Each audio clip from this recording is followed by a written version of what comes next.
6D is consideration of setting spring cleanup fees. Adam, want to talk about that a little bit? It's in your packet, but let's say it out loud. Sure. Last year the fees were $10 for the service during the week and $25 per appliance, no refunds. After reviewing the issue with Bob, initially I was proposing the possibility of eliminating TVs and community. I'll spit it out here in a second.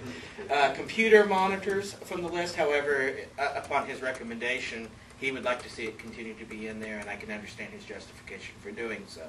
So my suggestion would be to approve it with a $10 base fee, $25 per appliance with no refund once the tag is purchased, and go ahead and keep the list of appliances as they were last year, which would include the computer monitors and the TVs. I think the only problem we ever had was if they paid their fee and then somebody picked up it prior to. I think that's something we have to make absolutely clear when they come to do it, and I know we do, but and that I think seems to what be they need to be biggest told thing. is, no, we are open at 7 o'clock, right, in the morning.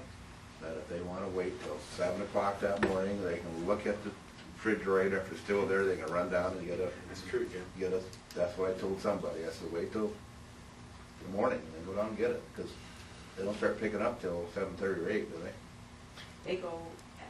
I would almost say they would have to go out the night before. They'd have to get it the day before, because if you wait till that. Then they should set it out the day before then. Right, because if you wait till that morning, you're taking a. Yeah. Or they could get the tag and not set it out till the morning. Right. You know, depending on if they're able to do that. Some probably aren't, but we did add no refund right on the tag Yep. too, so it hopefully reiterates that fact. Curtis? I might be remembering this wrong. Is there a unique identifier in each tag? Yes. What would be the problem with refunding people that bring it back and say that their appliance was scavenged? Well, if they have that unique there's a identifier, likelihood that they're not going to be able to bring the tag back, because if they put it on the appliance, which is usually the case, it and the appliance are now gone.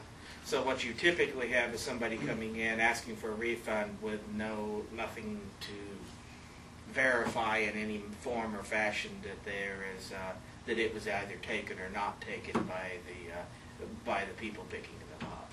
would it be more user friendly to go ahead and allow them to have a refund if they do happen to retain the tag? And then you have the other issue of is we would actually have to do it through the rebate process and track them through the rebate process, because it's not like we can't just write you a check right there and hand it back to you. It would have to come to the council as part of the claims process, and so you're talking a need to not only track the system, but then also put it in a situation where it could take them up to 2 months to get their money back in this process. And it's always been an area where it's been a contentious area for us about whether or not we even offer the appliances in the first place, because we lose a significant amount of money on the appliance process. You lose a significant amount? Yes. Yes. So the spring cleanup has never been a profitable venture. We recognize that it is in the interest of our community. The landfill charges that's so much for each appliance. Right. And we got to load it, haul it out there. Yeah, you take man hours, you take the price out of the landfill. We're lucky at the very best that the whole program might break even. And I think that's being a little generous to the program, to be all honest. We've always offered the program as only nothing more than recognizing it's good for our community to offer this type of program, so that certain things that wouldn't necessarily get out the door have an opportunity to get out the door, rather than getting dumped somewhere in order to save a significant amount of money. Sandy, do we keep track of who buys the appliance? Mm-hmm. We do. Yep. So in other words, somebody could not take somebody's. No. Okay. I'll bring it in for a refund. No. Okay. Are there any no scavenging laws on the books right now in Sac City? Let them whip them up. Actually, I believe there are. Pertaining to trash, which this would be qualified as trash. So this, I believe there is a no scavenging law pertaining directly to this. Is that enforced? Well, somebody would have to report somebody doing it in order for us to know about it. I've never. Most people I find during spring cleanup week are happy whether we take it or somebody else takes it. They're usually just happy to see things go. I would tell you we don't. I can't think of any time where we've gotten a complaint about somebody taking. Except when they wanted their money back. Well, maybe when they come down to complain about wanting their money back, they could be made aware that it is against the law, and if they know who took it, they could file a complaint with the police. And that is true. Are they being made aware of that now when they come down to complain? It will be next year, won't they, Sandy? I think that did happen once, and we told them if we knew we could turn it over.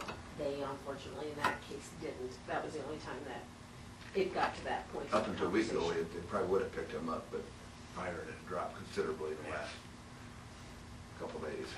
But that is a point. Yeah, technically, anyone who wants to complain, and this has nothing to do with spring cleanup week. This is just trash in general. You catch anybody going through your trash, you can contact the police department because Not recyclables, right? not recyclables. We did not change that ordinance, but in the case of trash, there is. It is recognized that is, once it's put out to the curb, it is recognized as being the property, and not have to look at the ordinance to see how it's exactly written, but that is it is protected under a scavenging law.